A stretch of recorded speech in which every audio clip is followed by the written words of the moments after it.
The translucent carriages drawing morning in,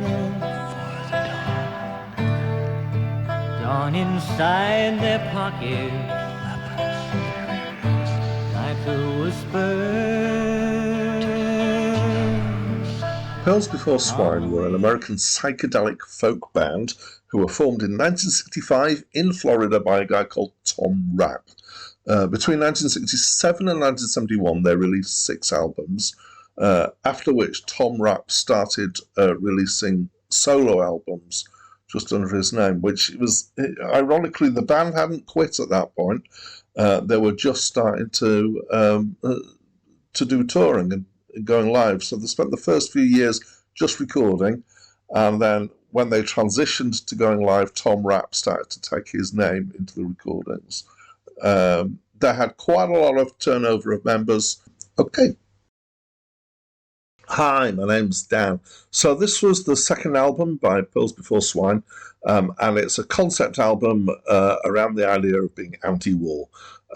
So this is the late 60s. This was a very popular idea at the time, so there's no huge surprise, I guess. The front cover, out of interest, is a detail from a painting called The Triumph of Death by Pieter Bruegel the Elder.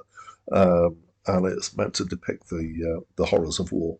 And again, we're in theme here. So the music is kind of acoustic folk. Is very kind of acoustic guitar backed. There's a bass going on, but there's no drums. And there are various melodic instruments and keys that are used. The voice it reminds me a lot of Leonard Cohen. Maybe with a bit of Bob Dylan in there.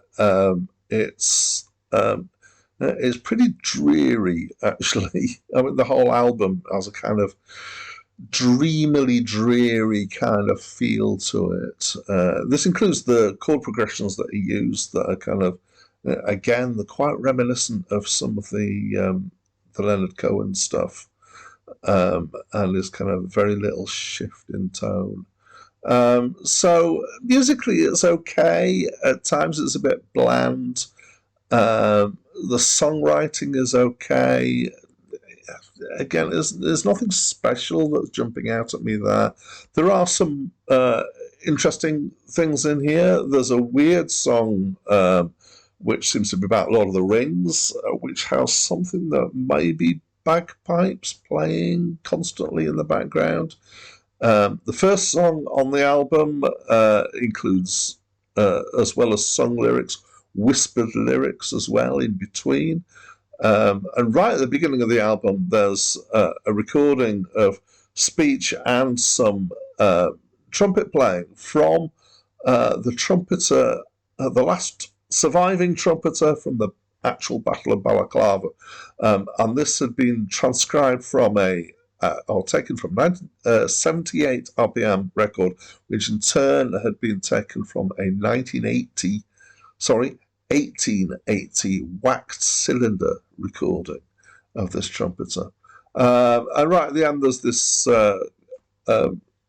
effect of tape spooling backwards fast. And these are kind of, the most interesting things. It's not terrible. It's definitely kind of listenable, but it is a bit on the dreary side. I guess that's reasonable, given that it's anti-war, that they shouldn't be kind of happy and jolly. But there maybe could have been a bit more to it. Anyway, so that's what I thought. Do you know this album? Have you heard this album? Let me know what you think. Just pop me something in the comments down below. I'd love to hear from you. And that's it from me for now. Seven